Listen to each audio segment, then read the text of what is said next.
안녕하세요, 에밀리 하리입니다. 제가 미국 학교를 다니기 직전에 걱정거리가 많았어요. 분명 저와 같은 상황에 처하신 분들이 많을 것 같아서 이번 영상을 찍었습니다. 예상하셨겠지만 오늘의 주제는 academics, 즉 학업입니다. 저는 가벼운 마음으로 유학을 목표한 게 아니기 때문에 한국에서의 준비를 최대한 많이 하고 갔어요. 제가 한국에 있을 때 공부를 못하는 편은 절대 아니었고요. 그렇기에 지금의 제가 있는 것 같네요. 우선 결론부터 말씀드리자면 한국에서 잘했다면 미국에서도 학교 내신은 별반 다르지 않습니다. 지금부터는 이 결론에 이르기까지 과목별로 하나하나 설명하겠습니다. 첫 번째, 만만했던 영어.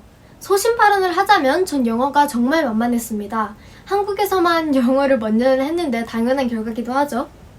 외국인과 대화할 때도 공포증은 없었고요. 영어를 틀릴까봐 안절부절하지도 않았어요. 작문도 자신이 있었고 리딩과 리스닝도 어느 정도 할 줄 알았습니다. 학원에서도 학교에서도 잘한다는 소리를 지속적으로 듣게 된다면요. 사람이 오만해지더라고요. 하지만 미국에선 말이 다릅니다. 여기선 영어가 필수이기 때문에 영어를 못한다는 건 그냥 생활이 안 된다는 게 맞거든요. 제가 처음에 올 때 자신감이 뚝 떨어진 계기가 뭐였냐면요. 일상 대화를 할 때도 제 대사가 길어지면 제가 뭔 말을 하는지 못 알아들을 때도 있고요. 또는 저 혼자만 농담을 못 알아듣고 친구들과 눈치껏 같이 웃을 때도 많았습니다. 그래서 저는 영어가 정말 기초 중의 기초라고 생각하고 하지만 저 또한 이 기초를 아직까지 정복하지 못한 게 맞아요. 그래서 저도 이건 현재 계속 노력 중이고요. 다른 학과 과목을 아무리 잘해도 영어라는 게 제가 모르는 단어는 수백 수만 가지 설령 같은 뜻을 담고 있다고 해도 문장의 구조에 따라 제가 문제 독해도 못하는 게 있고요. 수학을 아무리 잘해도 영어를 모르면 여러분 무용지물입니다. 과학 사회는 더하겠죠? 전 여기 오기 전에 토플 공부를 했는데요. 작문 또한 집중적으로 했습니다. 수업 시간에도 그렇고 작문이 엄청나게 중요해요. 진짜 엄청나게. 제가 공부하지 못해 아쉬운 건 단어랑 읽기인데요. 읽기가 왜 그러냐면요. 읽을 줄은 아는데 시간이 오래 걸리면 문제도 못 풀게 되고 빨리빨리 푸느라 정답률도 떨어집니다. 이런 점들은 제가 현재 책 읽기를 통해 보완하고 있어요. 단어는 제가 정말 못해서 요즘에 SSAT 단어를 계속 외우고 있어요. 이렇게 된다면 여러분, 제가 학교에서 영어를 어느 정도 하는지 궁금해하시는 분들이 많을 것 같은데요. 그런 분들을 위해 학교 모든 과목을 평균 내주는 사이트가 있는데요. 저희 학교 사이트예요. 아무튼 거기 영어를 들어가 보면 저는 아직까지는 100점을 무사히 유지하고 있답니다. 두 번째, 가장 많이 궁금해하실 수학. 수학은 모두 그렇다시피 저도 한국에 있을 때 학원을 다녔어요. 첫 중학교 선행을 저는 조금 늦은 초등학교 6학년 말에 시작해서 정신없이 1년 만에 중학교 3년 선행을 마치고 고등학교 공통수학을 배우다 미국으로 왔습니다. 미국은 증명을 정말 많이 시키는데요. 답이 맞아도 풀이 과정이 없으면 아쉽게도 점수가 깎입니다. 하지만 미국 수학이 우리나라에 비해 워낙 쉽다 보니 이 부분은 문제가 전혀 되지 않아요. 중학교는 6, 7, 8학년인데요. 분반이 됩니다. 다른 친구들보다 수학을 잘하는 친구들은 Accelerated 반에 들어가게 되는데요. 거기서 뭘 하냐면요. 다음 학년 수학을 미리 배우는 거예요. 예를 들면 제가 있는 Accelerated 반은 8학년 수학 대신 9학년 과정인 Algebra 1을 배웁니다. 9학년 때 저는 10학년 과정인 기하학을 배우게 되겠죠? 이렇게 되다 보면 AP 수업을 더 많이 들을 수 있게 될 거예요. 현재 제 과정인 Algebra 1에서는 중학교 3년 수학을 압축시킨 거예요. 다항식, 2차 함수, 2차 방정식, 인수분해, 다항식간 곱하기 등등 이렇게 조금씩 나온 거라고 생각하시면 됩니다. 수학을 잘하고 싶으시다면 적어도 중학교 과정까지는 선행하시는 게 좋습니다. 안 했다면 제가 여기서 조금 힘들어했을 수도 있겠네요. 그나마 선행을 해서 유일하게 공부를 안 해도 100점을 맞을 수 있는 과목이에요.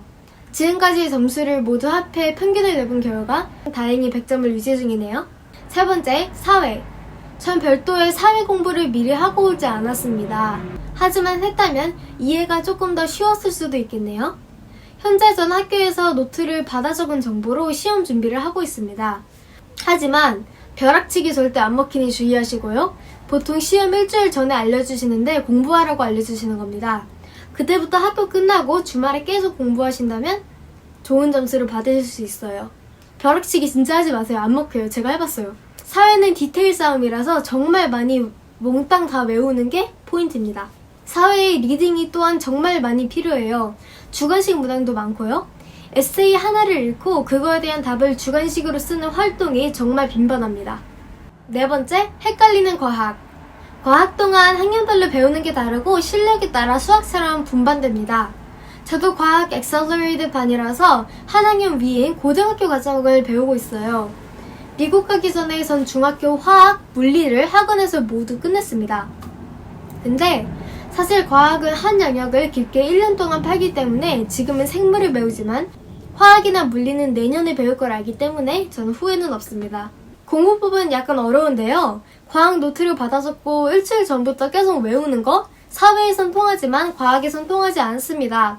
매일매일 복습하고 거기다 시험 일주일 전에 계속 밥 먹을 때도 계속 외우셔야 만점을 받을 수 있습니다. 이것도 제 경험담이고요. 첫 번째 과학시험에서 80점대를 맞은 게 너무 충격이라서 두 번째 과학 때부터 이렇게 공부했더니 두 번째 과학엔 간신히 100점을 맞을 수 있었어요. 실제로 제가 가장 많이 힘을 쏟고 있는 과목이기도 합니다. 응용 문제도 많이 추가되기 때문에 외우는 것뿐만 아니라 이해를 하는 게 정말 중요하죠. 생물에서는 세포의 구성에 관해 배우고 동식물의 구조에 대해 배웁니다. 여기 제 평균은 97점이네요. 다섯 번째, 스페인어. 우리나라가 제2국어로 영어를 가르치는 것처럼 미국도 이런 게 당연히 존재합니다. 저희 학교는 스페인어 또는 프랑스어 이 중에 하나를 본인이 고를 수 있어요. 저는 스페인어가 영어만 잘하면 쉽다는 소문을 듣고 스페인어를 골랐는데 확실히 쉽더라고요. 영어만 베이스가 된다면 발음도 그리 어렵지 않고 문장 구조도 명사 뒤에 형용사가 오는 것만 빼고 똑같습니다. 공부법은 영단어 외우는 것처럼 암기하시면 쉽습니다. 이거는 제 평균이 100으로 나오네요. 이렇게 각 과목과 공부법에 대해 알아봤습니다. 물론 학교 공부를 제외하고 SAT나 토플 등등을 준비하다 보면 할 게 참 많답니다. 학교에서도 공부를 열심히 하는 학생을 선호하고요.